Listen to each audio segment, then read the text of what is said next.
사도행전 102번째 말씀을 전하려고 합니다. 이제 사도 바울이 1차, 2차, 3차 전도 여행을 마치고 예루살렘으로 돌아오게 됩니다.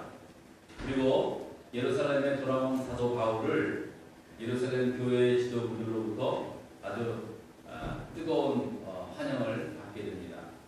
그러나 그 환영과 동시에 유대인들이 지금 예루살렘에 있는 많은 유대인들이 바울 자신에 대한 심각한 오해가 있음을 교회 지도자로부터 전해 듣게 됩니다. 그 오해란 뭐냐면 바울이 이방 사도로 부름받은 이후에 이제 1차, 2차 전도 여행을 다니면서 3차 전도 여행을 다니면서 바울이 주로 그 디아스포라, 그러니까 그 외지역, 우리처럼 이렇게 이민 와서 살고 있는 그러한 유대인들이 모이는 회당을 방문하여서 그곳에서 복음의 말씀을 전하게 되었는데, 그때 그 회당에서 전한 메시지가 모세의 율법은 무시해도 좋고 유대 전통은 또 유대 관습 따위는 지키지 않아도 된다, 그렇게 가르치는 아주 폐역한 사람이라는 소문이 예루살렘에 있는 모든 유대인들에게 다 그렇게 퍼져 있었다는 것입니다. 심각한 오해죠. 자, 이게 얼마나 심각한 상황이냐 하면 우리나라로 비유하자면 이렇습니다. 일제 강점기 때 당시 그 당시에 저 만주, 상하이, 블라디보스토크 거기에 살고 있는 조선인들에게 어떤 사람이 가서, 자, 여러분들이요, 이제 조선을 잊어버리라. 조선을 잊어버리고 조선의 풍습, 조선의 전통, 조선의 그런 것까지 다 포기하고 오직 일본과 하나 되어 일본을 위해 살아라 라고 외치는 매국노와 같은 행위를 한 사람과 마찬가지로 사도 바울이 유대인들에게 그런 인식, 그런 소문, 그렇게 사도 바울을 오해하고 있었다는 겁니다. 자, 이게 여러분이 얼마나 심각합니까? 여러분, 일제 강점기 시대 때 그렇게 외치는 사람들을 우리가 매국노라고 그러지 않았습니까? 그리고 독립투사들이 또 그들을 암살하고 막 그러지 않았습니까? 그러니까 사도 바울도 그런 유대인 입장에서 봤을 때는 정말로 매국적인 그러한 행위, 그리고 또 그러한 언행으로 말미암아 유대인들에게 있어서는 정말로 죽여야 할 그러한 사람으로 그렇게 다 알고 있었다는 사실입니다. 사실 사도 바울이 전한 1차, 2차, 3차 전도 여행을 통해서 전한 메시지의 핵심은 그렇습니다. 그가 전한 메시지는 예수님께서 가르치시고 행하신 복음에 대한 것이었죠. 비록 다른 나라에 이민 가서 살고 있는 그런 유대인들이 모인 회당에서 말씀을 전하긴 했지만, 그러나 그 대상들에게 있어서는 유대인들뿐만 아니라 유대인들과 함께 온 헬라 사람들도 회당에서는 많이 있었거든요. 우리도 이민교회, 우리 한인 이민교회라고 하지만 사실은 한인들만 모입니까? 또 거기에 우리 미국 분들과 결혼해서 사시는 분들도 같이 오시고 다 그렇지 않습니까? 자녀들도 오고. 그때도 마찬가지였어요. 비록 유대인들이 모이는 회당이었지만 그곳에서 살고 있는 분들과 결혼해서 가족이 돼가지고 헬라인들도 꽤 많이 모여 있었다는 사실이죠. 그래서 바울은 그곳에서 예수 그리스도의 복음을 집중적으로 전하게 된 것입니다. 자, 그러니까 복음에 집중을 했던 것이 오히려 그 유대인들, 전통 유대인들 입장에서 봤을 때는 마치 사도 바울은 유대인의 전통과 또 모세의 율법을 지키지 않고 다 버려버려도 된다는 식으로 그들이 오해를 하게 되었고, 이게 소문에 이어져서 이제 예루살렘에 있는 모든 유대인들, 또 예루살렘에 있는 크리스천 유대인들, 변화받은 유대인들조차도 이 사도 바울에 대한 아주 심각한 오해를 하고 있다는 사실입니다. 자, 결국 이러한 소문은 사도 바울의 목숨까지도 위태롭게 만들 수 있는 그러한 상황을 만들었고, 이제 지지난 주일에 말씀을 드렸던 것처럼 사도 바울은 주변에 이런 사도 바울에 대한 이런 소문과 또 성령의 감동으로 주변에 있는 사람들이 성령의 감동을 받아서 사도 바울이 예루살렘에 들어가는 것을 강력히 만류했다는 것을 했습니다. 2번씩이나 하거든요. 그러나 그런 위험에도 불구하고 그런 만류에도 불구하고 사도 바울은 어떻게 합니까? 나는 주 예수의 이름을 위하여 결박당할 뿐 아니라 예루살렘에도 죽을 것을 각오했다 라고 하면서 결국 예루살렘으로 들어오게 되었다는 것입니다. 자, 이렇게 온 사도 바울을 영접한 사도 야고보와 또 다른 여러 가지 교회 지도자들, 장로들이 먼저 사도 바울의 그 전도 사역에 대한 모든 것들을 하나님께 영광을 돌리고 난 뒤에 이제 사도 바울에게 당신에 대한 소문이 아주 심크게 아주 위험할 정도로 널리 퍼져 있다.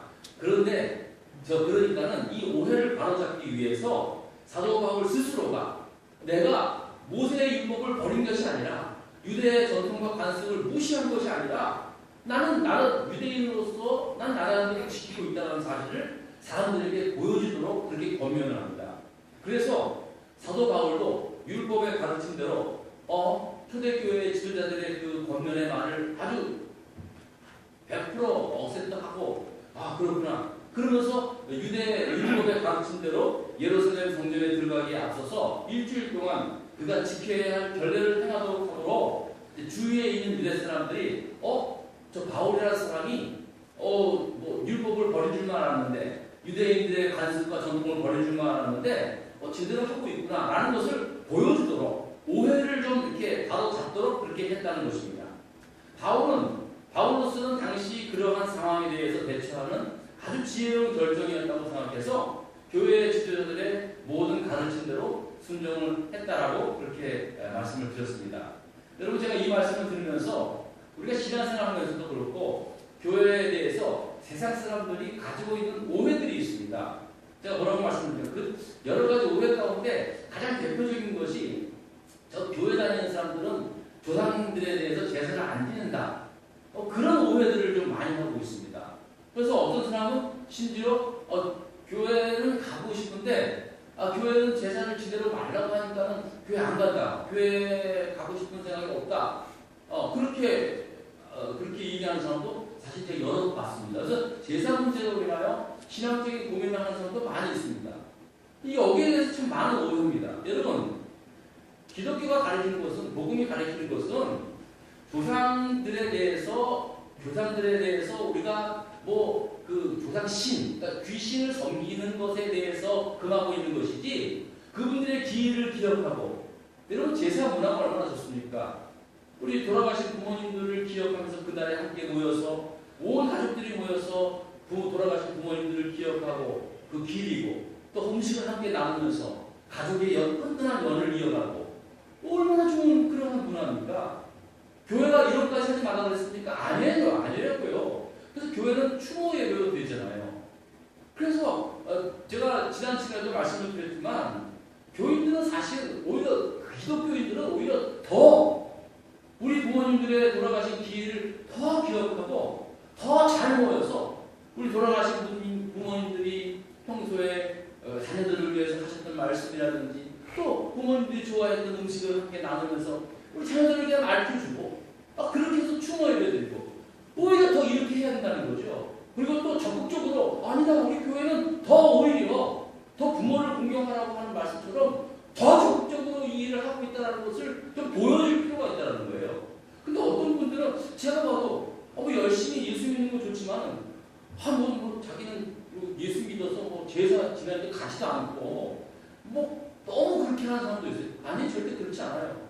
여러분들이 그거를 좀 설명해 주세요. 오히려 예수 믿는 사람들이 더 부모에 대한 공경심에서 그런 일들을 더 해야 된다는 거예요. 더 챙겨야 한다는 거죠. 그랬을 때 오해가 좀 풀어야 되는 거 아니겠습니까?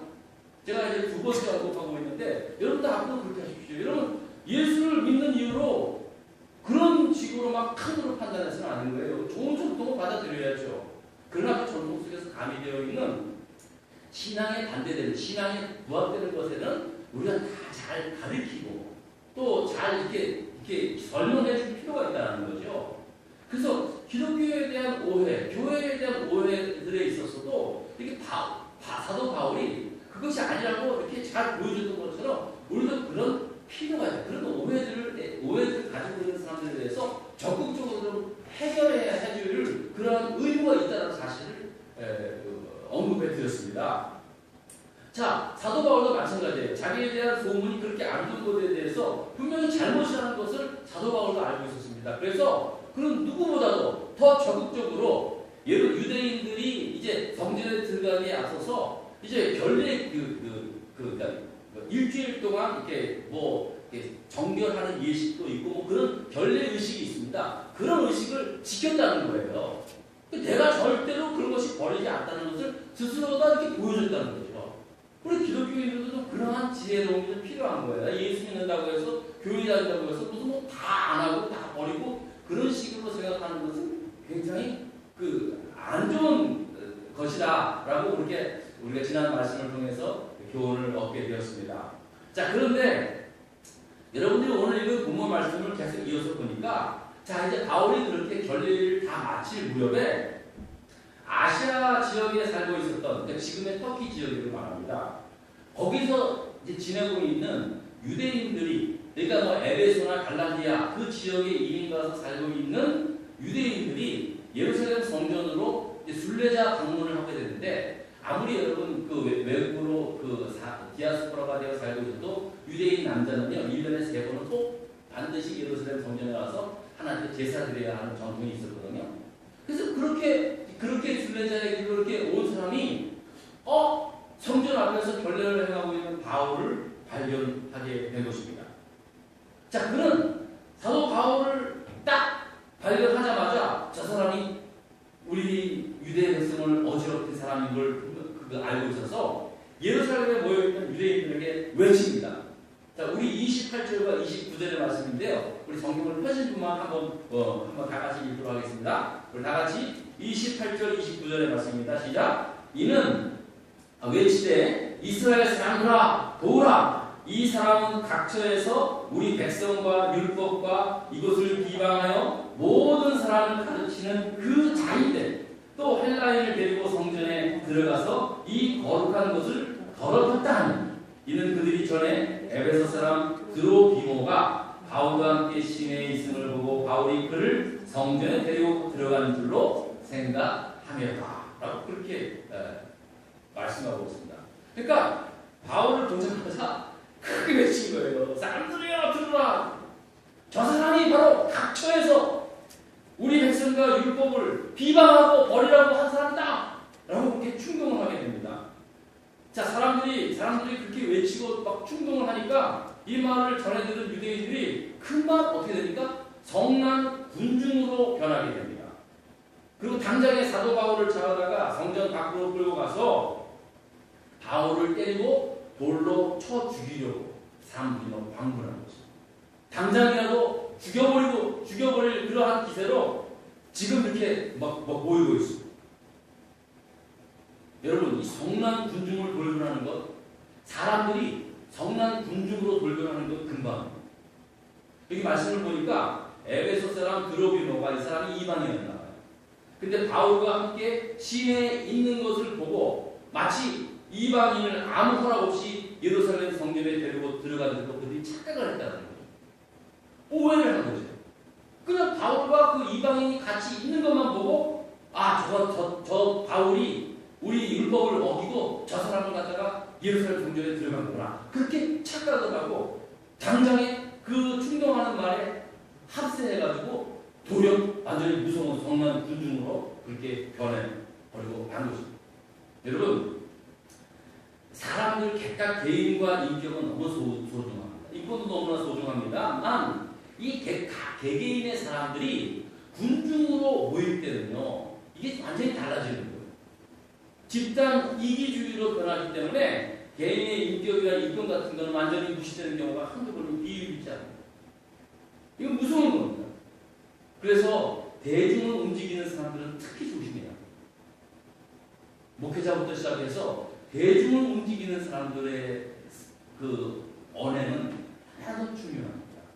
어쨌든 간에 한순간에 돌변해 이 성난 군중들을 보면서 사도 바울은 그 자리에서 정말 그야말로 죽게 되는 그러한 상황이었습니다. 자, 그런데 이렇게 사람들이 광분해서 바울을 끌어내어 폭행을 가하고 막 돌로 쳐 죽인다는 그러한 이야기가 그 당시 예루살렘을 예루살렘의 치안과 질서를 맡고 있던 로마 군대의 천부장에게 즉각으로 보고가 됩니다. 천부장이라고 하는 것은 로마 군인 1000명을 이끄는 사람인데, 그러니까 그 당시 유대 지역을 시민 통치하면서 파송한 그 로마 군대에서 사실 가장 높은 사람이었습니다. 자, 이 천부장이 예루살렘 성에 큰 소동이 일어났다는 그러한 소문을 듣자마자 급하게 자기 스스로가 군대를 이끌고 자기 본인이 직접 나와서 현장으로 달려가게 됩니다. 자, 이 당시에 이 유대를 시민 통치했던 로마 사람들은요, 다른 백성들과는 달리 이 로마 사람들은 특별히 유별나서 자주 이렇게 반란을 일으키고 폭동을 일으켰던 그러한 백성들이어서 그 당시만 해도 로마의 정치인들한테는 그 유대 사람, 가나안 땅에 있는 그 갈릴리 지역의 유대 사람들한테는 아주 골치 아픈 사람들로 그렇게 여겨졌던 사람들이었습니다. 그래서 다른 건 몰라도, 다른 건 굉장히 아주 민족의 자율권을 많이 부여해줬지만 이 폭동과 반란을 일으키는 문제에 대해서는 아주 민감하게 반응을 하였습니다. 그래서 바울로 인해서 큰 소동이 일어났다는 그 말을 듣자마자 천부장이, 가장 높은 지휘관이 직접 군대를 몰고 달려오게 되었다는 사실입니다. 자, 현장에 도착한 천부장을 본 유대 사람들은 바울에게 가하고 있던 폭행을 멈추게 되었고, 또 이를 본 천부장은 즉각 바울에게 대사스로 결박하라고 명하고 사람들에게 이렇게 물어봅니다. 아니, 도대체 지금 여러분들이 때리고 죽이려고 하는 이 사람이 누구고, 도대체 당신들은 왜 이런 일을 하느냐, 이 사람이 도대체 무슨 뜻을 했느냐 라고 물어보니까 사람들이 흥분해서 막 그냥 뭐 이 사람이 잘했다, 저 사람은 뭐 자살하면 뭐 이랬다가 말하고 있는데, 도대체 천부장이라는 사람이 그 진상을 제대로 파악할 수가 없게 되었다는 것입니다. 자, 그래서 이 바울을 일단 자기 영내로 데려가라고 명하고, 이제 그러면서 바울은 그야말로 거기서 죽을 뻔한 상황에서 극적으로 살아나게 되었다라고 말씀하고 있는 본문의 내용이 이것입니다. 자, 여러분, 아무리 사도 바울이 죽기를 각오하고 예루살렘까지 오긴 했지만 그래도 바울이 여러분 어떤 사람입니까? 하나님께 기도했던 사람 아닙니까? 또 늘 순종했던 사람 아닙니까? 또 예루살렘 성에 들어와서 교회의 지도자들의 가르침을 따라서 사람들의 오해를 풀기 위해서 최선을 다했습니다. 자, 이런 것을 보면서 사도 바울 역시 불미스러운 일이 일어나지 않도록 겸허한 마음으로 이러한 상황을 잘 헤쳐나가고자 했을 것입니다. 자, 그런데 안타깝게도 오히려 바울이 그 사지로 몰아넣게 되는 그러한 결과를 가져오게 되었고, 결국 로마 군인들에 의해서 겨우겨우 목숨을 건지게 되었을 때 사도 바울은 스스로 얼마나 비통하고 참담한 심정이었을까라는 생각을 좀 해보게 되었습니다. 자, 자기 나름대로는 그렇게 기도하고 또 헌신한 것이 있기 때문에 열심을 다해서 아무튼 내가 뭐 죽으면 죽을다라고 그렇게 예루살렘까지 왔는데, 오자마자 이런 일들이 당하니까 얼마나 비참해요. 그것도 자기 목숨을 구해준 사람이 다른 사람도 아니고 자기 민족을 식민 통치하고 있는 로마 군인에 의해서 자기 목숨이 구해졌다는 사실에 대해서 사실은 바울 스스로 좀 약간 좀 비통한 생각이 들지 않았는가, 좀 그런 생각도 해보게 됩니다. 여러분, 우리도 마찬가지입니다. 신앙생활 하면서 또 사회생활 하면서요, 생각지도 않은 오해를 그렇게 사게 되는 경우가 있습니다. 여러분, 안 그렇습니까? 어떨 때 순전히 교회에 열심히 나오고 기도하고 말씀대로 열심히 사는 것밖에 없는데 갑자기 자기가 뭐 큰 잘못이나 한 사람처럼 사람들로부터 오해를 사는 경우가 있습니다. 뭐 아주 가장 극단적인 예는 뭐 예를 들어서 뭐 6.25 당시에 그 공산당으로부터 그 교인들을 색출해서 막 교회에 가두고 불을 지르고 사살해 죽이는 그러한 경우를 말하겠죠. 단지 예수 믿는다는 이유로 얼마나 많은 사람들이 살해당하는지 모릅니다. 그럼 뭐 우리가 순교라고 할 수가 있지만 그건 너무 극단적인 예고요. 지금도 마찬가지입니다. 사실은 우리가 정말 사도 바울처럼 하나님께서 주신 사명을 붙잡고 열심히 기도하고 열심히 말씀대로 순종하면서 열심히 교회에서는 잘한 것밖에 없는데 갑자기 오해를 받거나 또 참 큰 어떤 그 어려운 일들을 당하는 때 참 이렇게 가슴 아플 때가 많이 있습니다. 아니 이게 열심히 기도하라고 기도했고 하나님 말씀을 따라서 최선을 다하고 순종했는데 그 결과가 그러면 하나님 도와줘야 될 거 아니에요. 근데 더 쓰라린 경험을 맡게 되는 거예요. 더 아픈 거예요. 차라리 교회 안 나왔으면 이런 일도 없었을 텐데 차라리 내가 교회에 다니지 않았다면 이런 오해도 받지 않았을 텐데 라고 하는 억울한 마음도 사실 가질 때가 있습니다. 근데 저도 이게 목회하면서 참 이런 일들 많이 있어요. 또 제 스스로도 차라리 내가 목회를 안 했다면 차라리 내가 이민 목회 미국에 와서 목회를 안 했다는데 이런 수모는 안 당했을 텐데 라고 하는 그러한 생각을 가질 때가 있습니다. 여러분 사도 바울 역시도 마찬가지입니다. 사람들이 예루살렘 들어가는 걸 반대했습니다. 심지어 성령의 감동으로 예언까지 하면서 당신 예루살렘 들어가면 이렇게 결박돼서 죽게 된다는 그러한 예언까지도 받았습니다. 그럼에도 불구하고 사도 바울은 이미 하나님께 서원한 바가 있어서 죽기를 각오하고 예루살렘에 들어갔습니다. 사실 앞서도 말씀을 드렸지만 사도 바울이 그냥 못 이기는 척하고 사람들이 그렇게 말리니까 그냥 못 이기는 척하고 그냥 안디옥 교회에 머물면서 남은 생에 이제 바울이 3차 전도여행을 통해서 이제 중년에서 이제 노년으로 접어들어가는 그러한 때거든요. 그러니까 이미 이제 다 지칠 때도 늦었으니까 그래 이제 뭐 거기서 안디옥 교회에서 이제 뭐 남은 평생 목회하면서 교인들로부터 존경받으면서 말씀 전하고 충분히 그렇게 살아도 누가 보라는 사람 한 사람도 없었습니다. 하지만 그가 서원했던 대로 그 서원대로 죽기를 각오하고 예루살렘에 들어오게 된 겁니다. 그리고 결국 예상대로 유대 군중으로부터 죽을 뻔한 일을 치르게 되면서 겨우 로마 군인에 의해서 구조가 됩니다. 사실 여기까지만 보면은 진짜 무지하게 초라해 보입니다. 어떻게 보면 바울이 너무 무지해 보입니다. 바보 같아 보입니다. 아니 왜 이렇게 뻔한 상황을 자초하느냐라고 생각하게 됩니다. 뻔한 상황 아닙니까? 많은 사람들이 당신 지금 배우고 있는데 왜 거기 들어갑니까? 저라도 막 안 들어가겠어요. 왜 이런 무지한 일을 자초하느냐 얘기예요.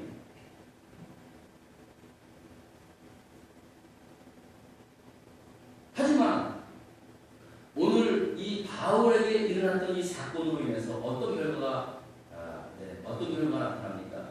이제 앞으로 계속해서 말씀을 전하지만 사실 오늘 일어난 이 소동으로 인해서 오늘 바울이 이 죽을 뻔한 일로 인해서 이 사건이 어떻게 이어지냐면 당시 세계를 다스렸던 로마 중심부의 복음을 전하게 되는 결과를 가져오게 되는 중요한 전환점이 되었다는 사실입니다. 사실 지금 오늘 여러분들이 이거 말씀만 보면은요 너무나 무지한 모습이에요. 아무것도 아니고 뭐야 이게? 사람들이 그렇게 들어가지 말라고 했는데 그냥 그것도 성령의 감동에 의해서 들어가지 말아야 될 거 아니에요. 그때도 불구하고 하나님께 소원한 것이 있다고 죽기를 각오하고 예루살렘 들어갔어요.